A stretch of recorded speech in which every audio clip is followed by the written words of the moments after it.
Oli kumukene TV program ebikola n'embaga ekutuusibwako buli lwa Saturday ne Sunday olunaku lwa Saturday essaawa ziba 12 zennyini nange omuweereza wo Josephine Namakula abasinga gwamanyi nga Kama Ozi mbaatuuse okuwa ekyo ekirungi kye weetaaga okulaba okunyumirwa wamu n'okuyiga naddala ng'omugole ali eyo oli mu muddu za mikolo gunaatera okutuuka mukwano saagala osubwe beera bubwezi ku Bukene TV osobole okumanya ebingi ebyenjawulo bye bakyusizza naddala mu mikolo gye tuba tuleese.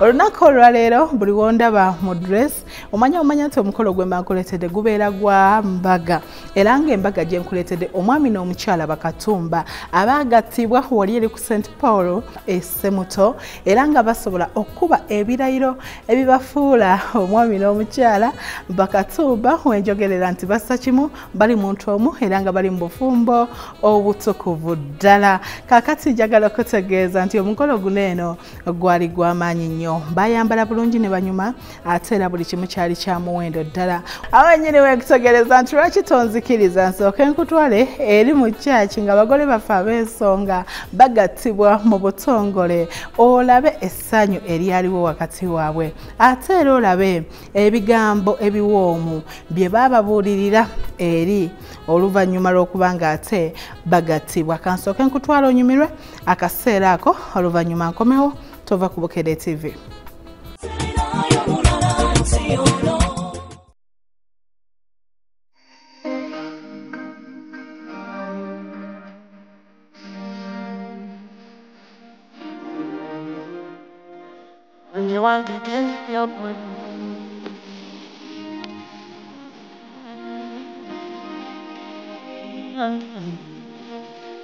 Bukene TV program ebikolo n'embaga olunaku lwa Saturday bukolo gwe nkuleetedde ngenda kuba ate nkutuusaako omwami n'omukyala bakatumba omukolo gunene Justin omulungi okuviira ddala ku nnyambala okusanyuka byonna ogenda kuba nga biraba.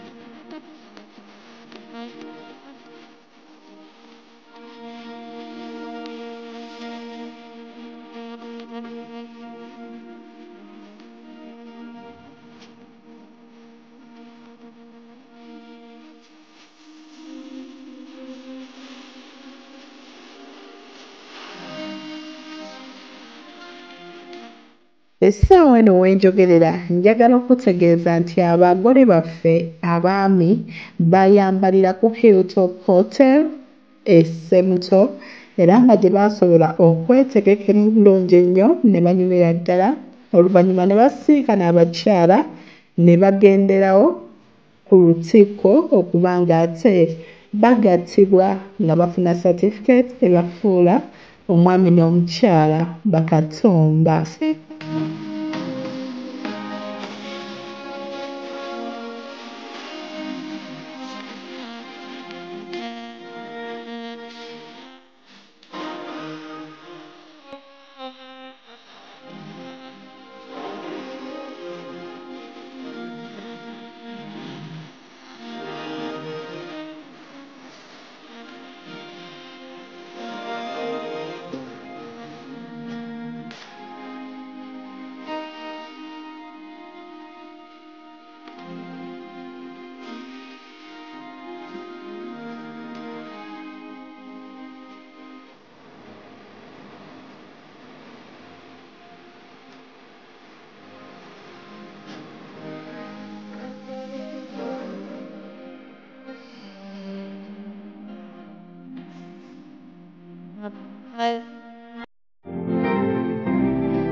babagattira ku St. Paulo Church of Uganda Essemuto era ng'echurch yabijjukizo nnyo eri omwami n'omukyala Bakatumba.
Nsaba obyewulirireko obirabe nga wonyumirwa ng'omwana omuwala Sarah Katumba nga bamutwala wali wennyini omwami waali oluvannyuma ebirayiro ne bitandika mu butongole.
Abalungi abali ku Bukedde TV munzikirize katusooke tuveeko omulango wa bakama baffe tukomewo tukwata ku remote yo tovaawo. Ani agabye Sarah eri Eva okuko oliwa senyiza okulaba banyaba basse nze tukoloni wangu Katumba Edward era nakkiriza okumuwa mwanyinaze nemutuusa mu ddiini nyumiriza ku ddiini eyamukodde bimange era nsaba mwanyinaze afube asabe buli basange biri kukola kumujja kumufumbo bamwe mukozesa era omukyala mukwasiza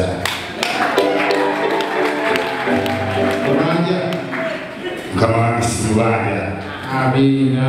Tabanja.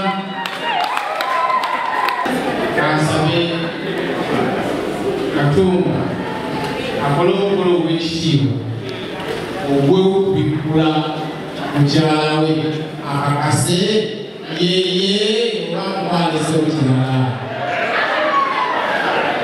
sebo olikuuma pola pola pola pola pola pola pola abasale ebirwano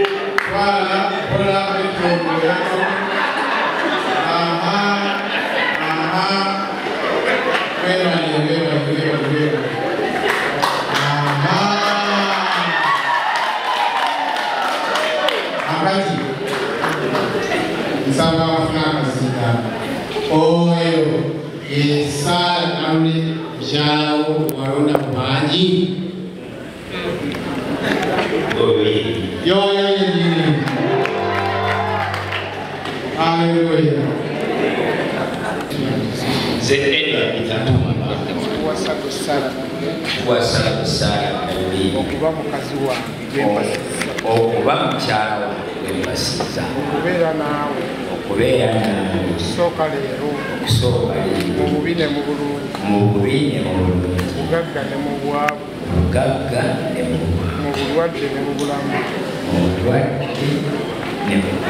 Saala nja kukwagalanga okutuusa okufa twawukanya nga Katonda bwe yalabira olayiridde bwentyo Saala okuba abazee wange enfumbiddwa leero okubeera naawe sooka leero mu bubi ne mu bulungi mu bugagga ne mu bwavu mu bulwadde ne mu bulamu Edward nja kukwagalanga nja kukuuma nja kuwuliranga okufa leero nga Katonda bwe yalabira tulayidde bwetyo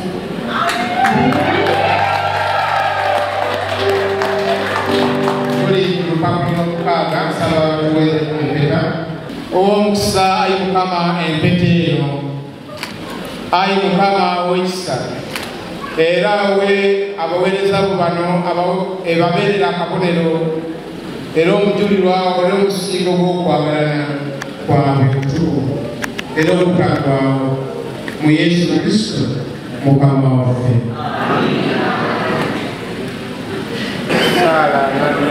Saala Nelly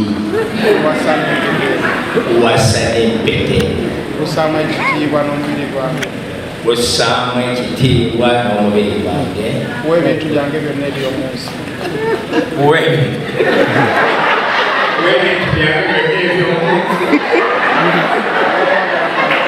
n'okwagala kwange kwonna erinnya lya Kitaffe n'ery'Omwana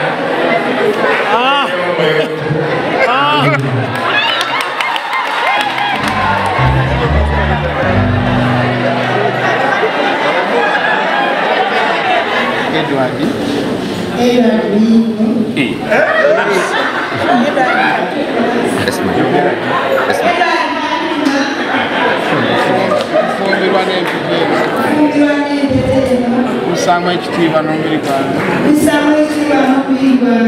kuwa ebintu byange byonna eby'omu nsi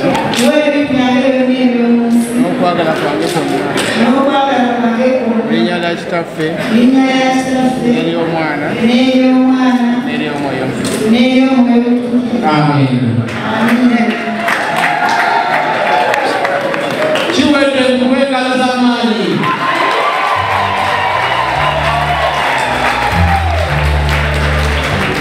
Ayi Katonda w'emirembe etaggwaawo omutonzi n'omukuumi w'abantu bonna agaba ekisa kyonna n'omwoyo olukolo lw'obulamu obutaggwaawo obawo omukisa gwo abaweereza b'abantu Edward ne Sarah betuwa omusaana ero mu linnya lyo nga Isaaka ne Rebeka bwe baabeeranga wamu mu bwesigwa bwe batyo na bano batuukirize era bakwatire ddala endagaano gye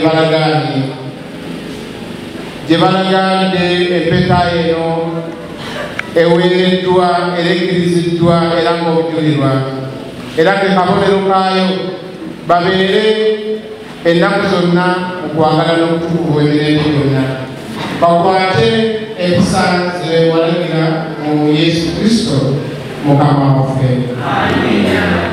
Abantu beyagatta awamu omuntu yenna tabaawuganyanga bogerako nti ono ye Edward ne Sarah bakkiriza okufumbirigana obufumbo obutukuvu era bategeezezza bwe batyo mu maaso ga Katonda n'ekibiina kino era balagaanye bwe batyo era balaze bwe batyo n'okuwa n'okutoola ne batoola n'empeta n'okukwatagana awamu mu mikono boogerako nti bano ye musajja n'omukazi awamu abafumbirigana mu linnya lya Kitaffe n'ery'Omwana n'ery'Omwoyo.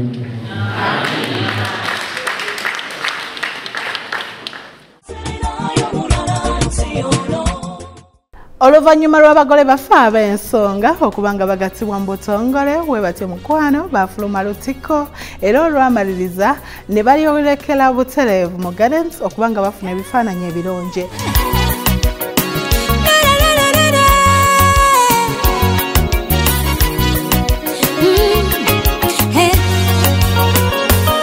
Kale Katonda bw'akuwa mukisa gwo aba kuwadde ne guba gugwo kale ne webasigule sinegulu kusigala nga gugwo ne webeera mundu nga yasabasabo teyinza kumementula kubanga kaba kalabo okuva eri Mungu eyakutondera yampadde n'ogwange nagunkwasa mu ngalo nga gwange gwe namunigina kambiruka masejere tuse ku masengere negeredde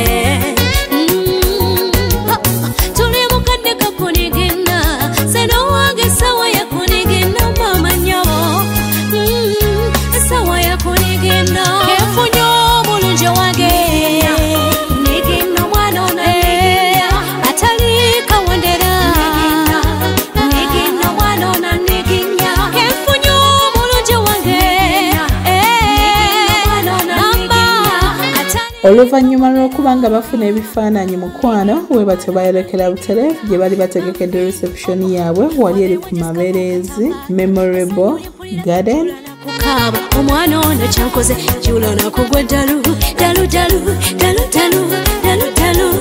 laba bwe netawula laba bwe nekeja anti ndaba buli omu wali musanyufu okuva ku mama ne tata abansala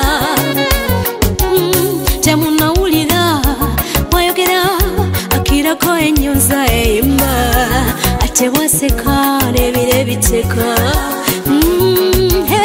Katonda yatonda omwana ono yamutobekamu ebitonde by'enjawulo omwana ono anyiginya sawa yakuniginda efunye obulungi wange nyiginda omwana ono atali kawondera nyiginda omwana ono nyiginya efunye obulungi wange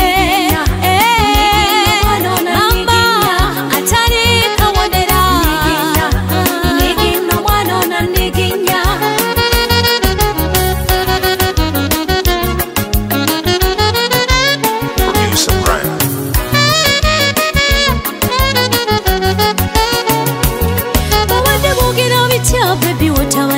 tinadibira ku lujja kukula kati balabe omukwano gwaffe guba bunyami wabo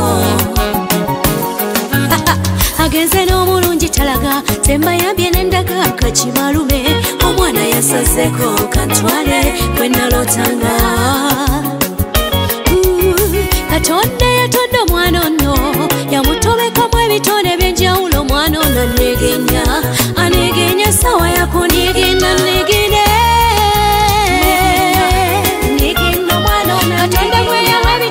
tapimika amaso nigina nigina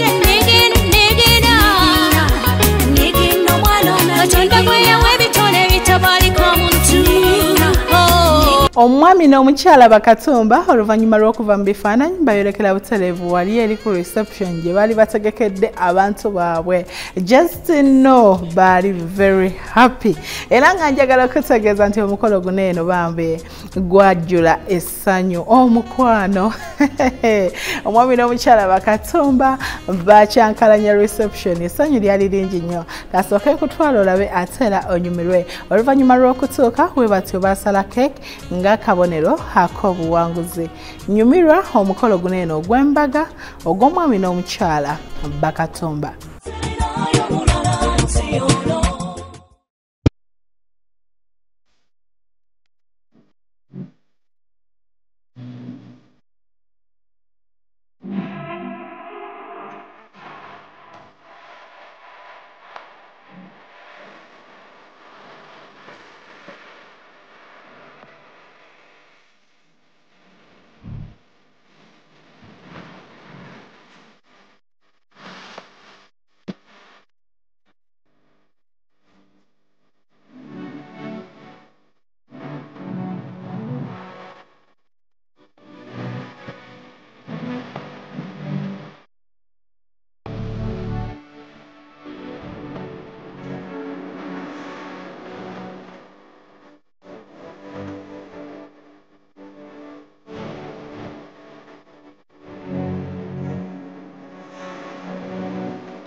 Era mukwano oluvannyuma lwa kapa eno omwami n'omukyala nga batuuse ku reception baali very happy.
3, yes, 2, 1, yes, 0. Oluvannyuma lw'okutuuka bayolekera butereevu wali eri keeki weeri we batyo ne basala keeki just no omukolo guneeno gwali mu ssufu.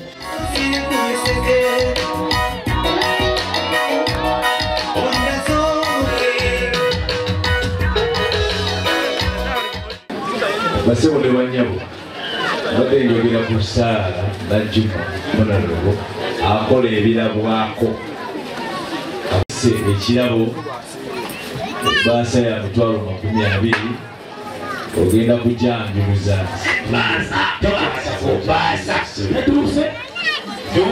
njogera ekigambo buli omuntu kugambe ng'awulira.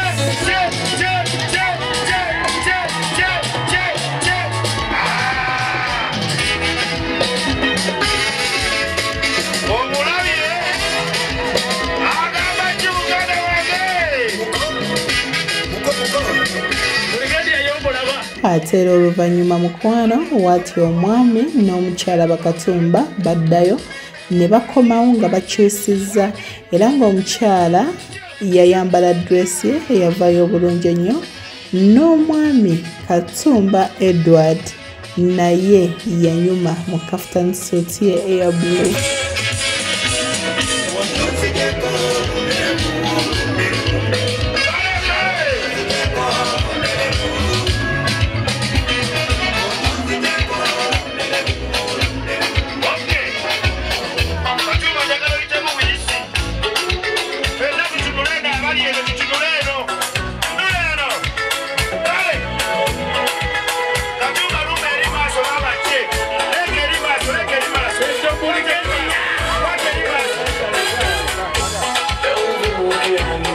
Mukyala bunene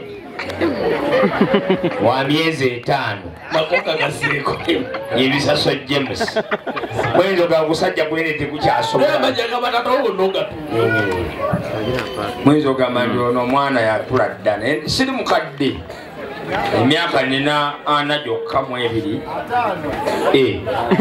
nina emyaka 4 mu 2 nkyali muto naye muwala wammwe nja mukuuma ate nja mulabirira paka kati olwaleero essaawa zino nkola ne Abubeka Company mwamiro gwabwe yabagambye Abubeka Technical Services Limited. Yes. I'm a CLO Community Liaison Officer. CLO Community Liaison Officer. Yes. Akwanaganya abantu ne kampuni eyo. Nebaza kampani yadeteze kuleta kirabo. Nakyo shogedde ekyali nto. Ate ekozesa omuntu eyakuledda. Era bakama bange mbebazo okukozesa omugagga. Katumba ebigambo ebisembayo sebo. Ebigambo byange ebisembayo bannange mwebale kujja tubeererawo, mwebale omutima ogwo ogw'obumu, bakojja bange, bakojja ba mukyala wange, bamaama ba mukyala wange, bajjajja, mbebaza omutima ogwo. Baganda bange, waliwo omuganda wange Sepiria akola mu Uganda Baati naye wali Sepi tasobodde kujja, naye mulaba bino byetwogererako byonna saabipangisiza bya muto wange Sepi Events. Nebaza Madam EJN mwanyinaze, kituufu tumukozesa, tumuwa ssente naye abeerawo mu mbeera yonna, kuba omuntu omukolo gwe miliyoni 10 wagamani mpayo 5 aba akubeereddewo. Mwami Katumba we maliriza. Kamalirize nayo kwebaza folekera. Kamalirize nga nebaza. Kamalirize kansembeyo nga nebaza abakulu bano. Ono gwe mulaba mwami Lukwago twasoma naye P2. Kumulaba mumpi naye mukadde. ono asobola epittu naye nga ne bw'aba tasomye yakulembera nga nze mbeera wakubiri sebo njogera bituufu wabikyamu twasoma ne mwami Lukwago nga bw'ataabeerangawo ng'era bagamba nti ne bwandibaddewo yandibakoze eki ng'era yakulembera nga nze mbeera wakumeka kati era essaawa zino ye inginiya muyunula musajja mugagga nnyo yadde nga nange ndi mugagga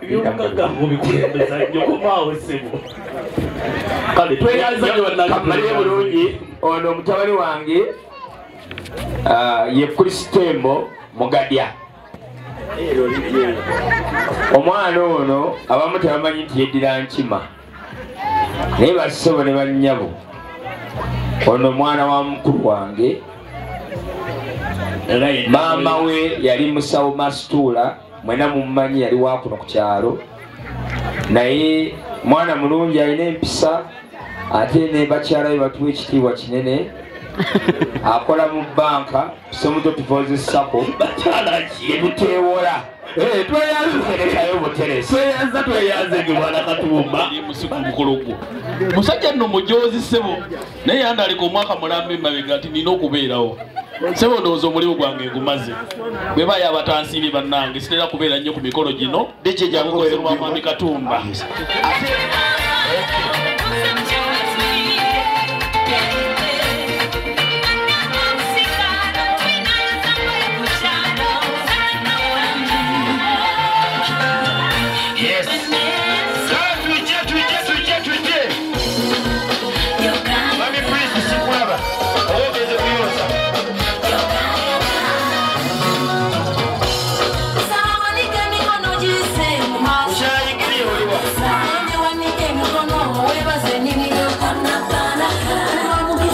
tubagaliza ekisinga mu programu y'emikolo n'embaga omwami n'omukyala Bakatumba awo boolaba omukyala oyo Sarah Katumba afumbye emyaka 2 ng'ali n'omwami we era nga balina abaana baabwe 5 so tubagaliza ekisinga bannange mwebale kwekuuma mweyongere okwekuuma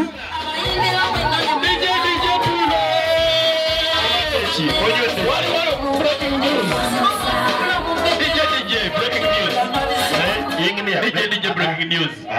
Tugenda kunsonyiwa naye ogenda sigala wa oba naye mwenda musigala eyo. Bwana Katumba soko osembere wano katono. Katumba jya tuogere kino kye bakuwadde. Omusajja nkobya akamanga sisobola kale kamabega. Ekitegede. Mukulu soko gye. Mu mukolo gyange. Nangambye. Oba wuliro yagala ente. Ku Christmas agenda kutwala ewa muzeeyi akuwente. Kabyogere ng'owulira. Yogera ki? Amanya bapita tumwine kanisa. Obeera we? Bera simtu iye amwende jo yes tumusajja munyarwanda kwagadde nnyo kubanga okoze ekintu ekyamagero yes nnyo gwe nyagala bwoba okyagala twale ku Krismasi muze yakuwenti mukikubire mu ngalo z'abaanye DJ Sumulula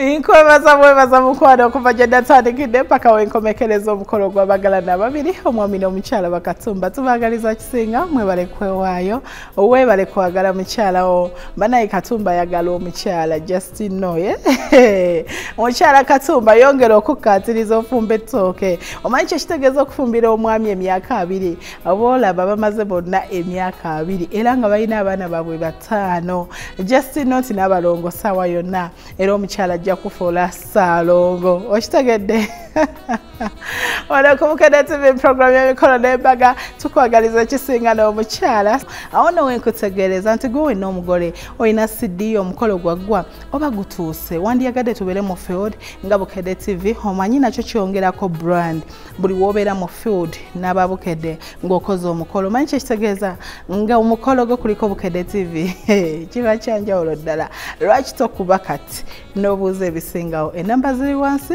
oba tusangibwa neno mu industrial area ku kitebe kyaffe ekya New Vision osobola okubanga mukwano ofuna ebisingawo awo nowe kutegeereza ti ne bakama exotic ushers babawo nnyo kuba ennamba ezo obuuze ebisingawo. Bukedde TV emikolo n'embaga olunaku lubeera olwa Saturday ne Sunday essaawa ziba 12 zennyini. Saagala onsubwe obeerangako tuddemu obudde bwe bumu mweraba.